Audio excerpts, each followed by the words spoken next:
News alert: pro-abortion group Jane's Revenge is claiming responsibility for another attack on a pro-life pregnancy center in Minneapolis after vowing to ramp up the violence earlier this week. The group said Wednesday, quote, "We promise to take increasingly drastic measures against oppressive infrastructures. Rest assured that we will, and those measures may not come in the form of something so easily cleaned up as fire and graffiti. Any anti-choice group who closes their doors and stops operating will no longer be a target, but until you do, it's open season." Brett Tolman is a former federal prosecutor and executive director for Right on Crime, joins us now. Brett, good morning to you. And you know, the thing that a lot of things strike me about this, but one of the things is, can you imagine the reaction if that threat that we just read was coming from a conservative group, or conservatives were firebombing Planned Parenthood clinics? The outrage would be unbelievable, as it should. But right now we're getting radio silence from the DOJ. The political, goals of DOJ, which I never thought I'd say that sentence. You would think that the Department of Justice is not going to bend to political pressure one way or the other. But the simplest little pressure against a conservative group, or against the January 6th, protesters, or anything of that, parents and the school board, the Attorney General has labeled them domestic terrorists and has launched investigations, has indicated they will target them. This is nothing short of actual domestic terrorism, threats of terrorism, and we hear nothing from the Attorney General in this case. It's a double standard that should scare everyone because it's based on political beliefs. And let's talk about that. 124 GOP lawmakers wrote in a letter to AG Garland Wednesday, quote, "The Department of Justice must act swiftly to investigate and prosecute recent domestic terrorist attacks against pro-life organizations. These attacks have the intended effect of chilling the free exercise of religion and speech, undermining the constitutional rights of Americans."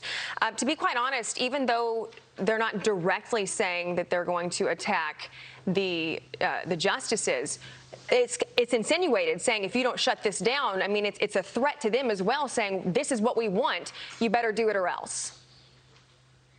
Yeah, this is, something that those of us who have been in the Department of Justice, we shake our heads.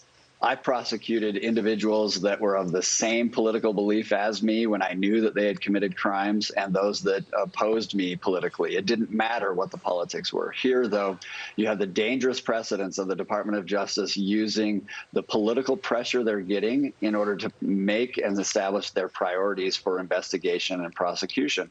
What's going to happen when the political those in charge, the political beliefs of those in charge change? Are we going to do this again with every time that the Department of Justice changes political beliefs? It's such a good point. And speaking of political beliefs, Nancy Pelosi was asked if she condemned these violent attacks and threats, and she straight up refused. Take a listen to this.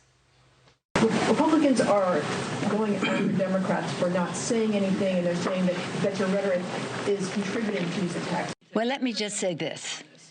A woman has a right to choose, to live up to her responsibility. It's up to her, her doctor, her family, her husband, her significant other, and her God. This talk of politicizing all of this, I think, is something uniquely American. And, President Biden hasn't vocally condemned this violence either. As a matter of fact, he said that there would be a mini revolution in this country if Roe gets overturned. And I think it's because they feel like the outrage and the anger works for them politically. But what if somebody gets hurt? What happens then, Brett? Doesn't it just feel like they are playing with fire by not taking this more seriously? Yeah, it is playing with fire, and the Attorney General right now should either resign or enforce the law impartially. And that includes enforcing, the statutes that are already in place that prevent individuals from picketing or protesting in front of a justice's home. That's there for a reason, to prevent the public from being able to put pressure politically on a Supreme Court justice in order to make them bend to their will and to what their beliefs are. That is not the basis of the Constitution, our due process rights, the rights in the Bill of Rights, and especially the right to exercise your freedom of religion and speech. Yeah, without a doubt. Brett, thank you so much for joining us this morning. We appreciate it. Thank you. You're very welcome. I'm Steve Doocy. I'm Brian Kilmeade. And I'm Ainsley Earhart. And click here to subscribe to the Fox News YouTube page to catch our hottest interviews and most compelling analysis.